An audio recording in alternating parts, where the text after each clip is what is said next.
नमस्कार प्यारे बच्चों। आपके कुछ डिमांड, आपकी कुछ मांगों के अनुसार आज मैं आपके लिए लेके आया हूँ संस्कृत विषय के अंतर्गत व्याकरण विधा का एक छोटा सा पार्ट है समास। समास, समास का परिचय, समास की पहचान। कक्षा 10 सीबीएसई बोर्ड के अंतर्गत समास का एक पार्ट आपके सिलेबस में जोड़ा गया है और उसी सिलेबस में निहित उसी चैप्टर को पूरा करने के लिए आज मैं आपके लिए लेके आ रहा हूँ समास और समास का परिचय। तो प्यारे बच्चों, समास किसे कहते हैं? सबसे पहले समास की परिभाषा क्या है? संस्कृत में कहा गया है कि समसनम समास है, समसनम इति समास है, समस्त पदों को समास कहा जाता है।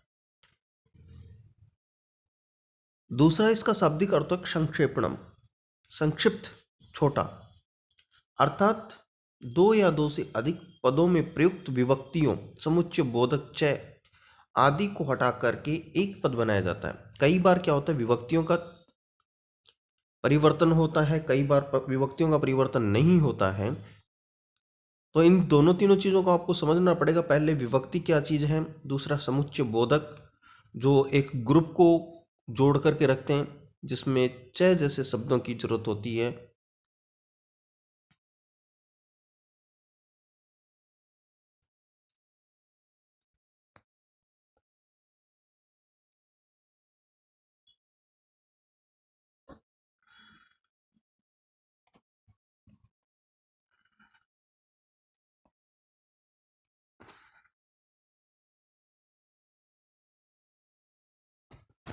तो चय जैसे शब्दों की जरूरत होती है, इसको समुच्चय बोधक शब्द कहा जाता है। आदि को हटा करके एक पद बनाया जाता है।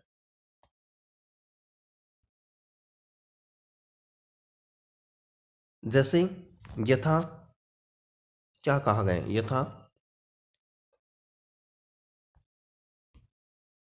जैसे हिंदी में गायने कुशला।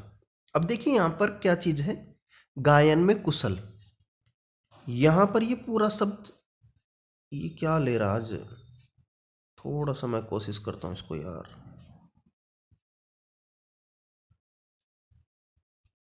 गायने कुशला, यहां गायन शब्द है और उसमें मात्रा लगी हुई है एक ही।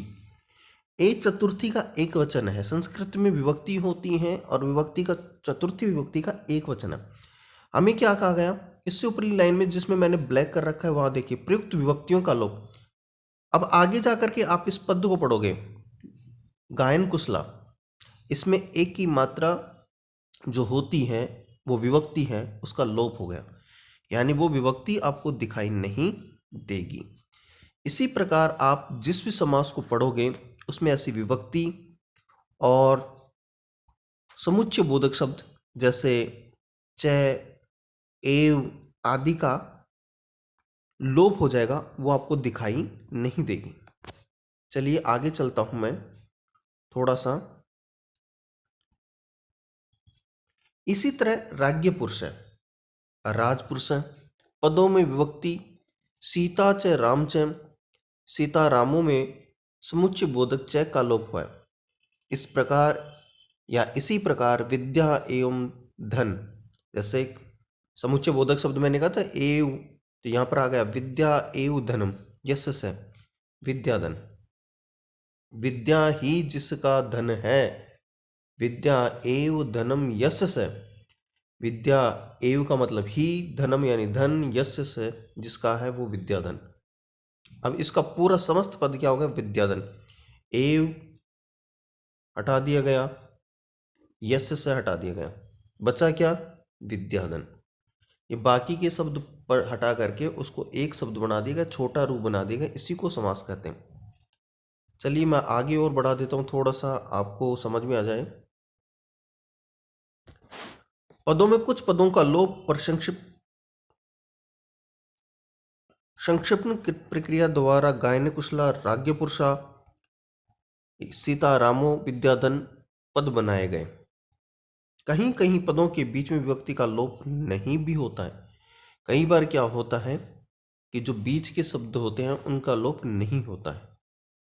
उनको क्या कहते हैं? यथा खेचर, युधिष्ठिर है, युद्ध में जो स्थिर रहता है, युद्ध प्लस स्थिर, युधिष्ठिर, युद्ध में जो स्थिर होता है उसी को युधिष्ठिर कहते हैं। वनेचर, वन में चरण करने वाले वनेचर आदि को समास, ऐसे समास है जिसमें एलुक, एलुक का मतलब होता है कहीं पर विभक्तियों का लोप नहीं होता, जहां पर विभक्तियां उसके पद में ही होती हैं। पर कईयों में तो विभक्ति हट जाती है, लेकिन इसमें विभक्ति नहीं हटती। पदों की प्रधानता के आधार पर समास मुख्यतः चार भेद होते हैं। बहुत सारी बात 6 जगह दिए गए, आगे वो दे रहा है, आपको समझा देगा। पहला है अव्ययभाव समास, दूसरा है तत्पुरुष समास,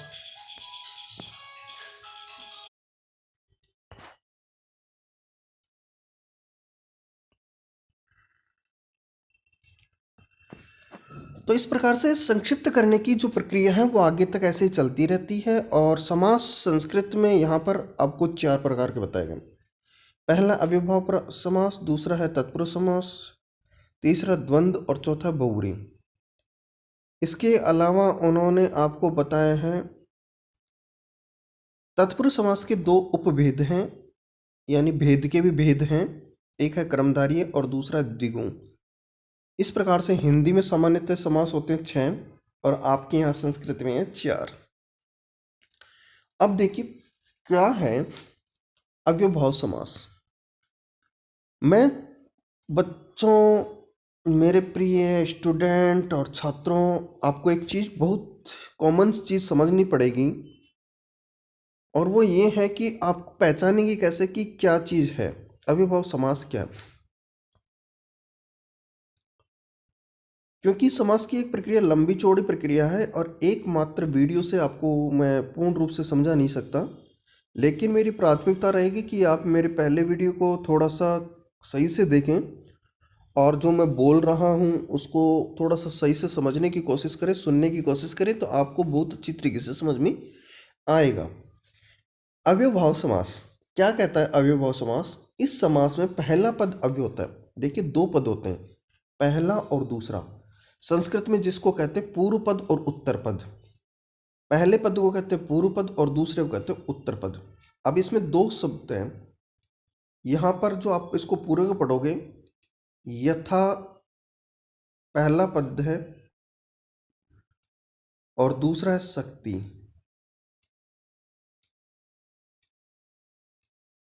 ठीक है, ये यथा शब्द है ना, ये अव्यय है और यही प्रधान पद है।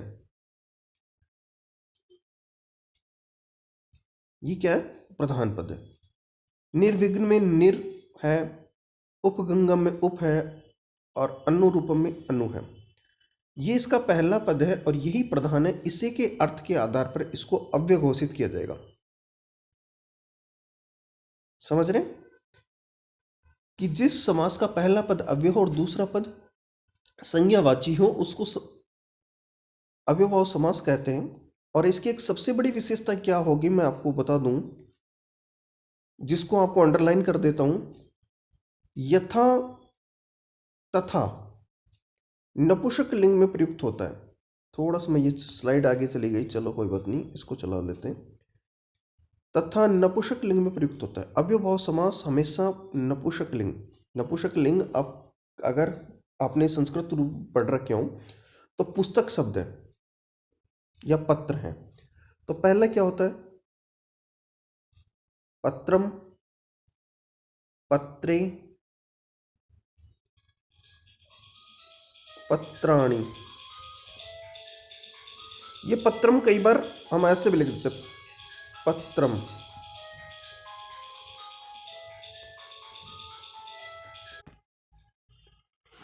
तो आपको पत्रम, पत्रे, पत्राणि की तरह आपको ये एक नपुंसक लिंग में मिलेंगे और उसी के आधार पर आपको पहचान करना है।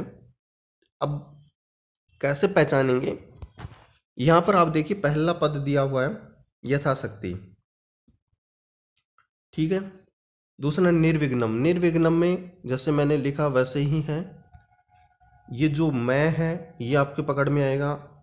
उपगंगम में मैं, इसमें मैं, आपको लास्ट में ऐसा मैं मिलेगा। और जहां पर ये मैं मिलेगा वहीं पर आप ये समझ लेना कि वहां पर अव्ययभाव समास है। दूसरा जो पहला पद होगा, जो प्रथम पद होता है आगे आगे, वहां पर आपको उपसर्ग मिलेंगे। क्या मिलेंगे? उपसर्ग। उपसर्ग कौन से? संस्कृत के। प्र, प्र, प्रा, अप, सम, अनु, अव, अव।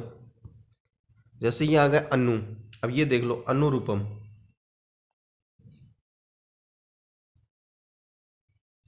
तो इस प्रकार से आपको पहले पद में उपसर्ग और दूसरे में आपको मैं अम विभक्ति मिलेगी, जिसको पहचान करके आप पहचान कर सकते हैं कि आपका अव्ययभाव समास है। ये देख लो सब में वही है।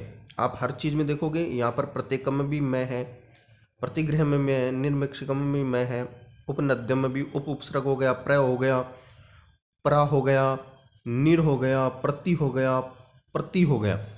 यहाँ पर पहले में उपसर्ग है, दूसरे में आपको मैं जो विभक्ति है, अम विभक्ति होती है संस्कृत में, अम मिलेगी।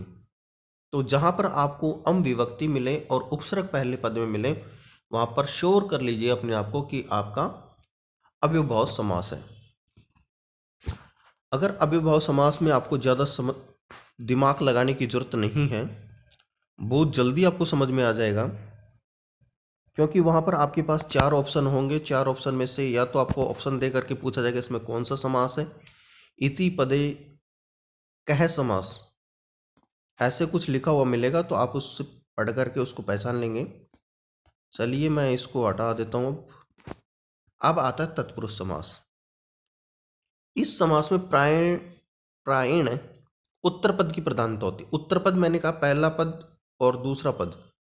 प्रथम पद को पूर्व पद कहते हैं और दूसरे पद को उत्तर पद कहते हैं। इसमें दूसरा पद प्रमुख होता है। इसके दोनों पदों में अलग अलग विभक्तियां होती हैं। कहीं पर दोनों पदों में समान विभक्ति होती है, तो कहीं पर पहले पद में अलग और दूसरे पद में अलग विभक्ति होती है। यहाँ पर द्वितीय से लेकर के सप्तमी तक विभक्ति का लोप करके समस्त पद बनाया जाता है। अब देखिए मैं आपको बताऊंगा। पहला पद यहां से ले लीजिएगा, शरणम आगत है, तो ये जो इसका उत्तर पद है ये प्रमुख है और इसमें विभक्ति है द्वितीय विभक्ति। क्यों? अम आ गया। ये जो मैं ऊपर बिंदी आ रही है या हलंत में आ रहा है, ये जो है ये द्वितीय विभक्ति है। यहां पर तृतीय विभक्ति पित्रा, आ की मात्रा, एण, शरेण, अग्निना।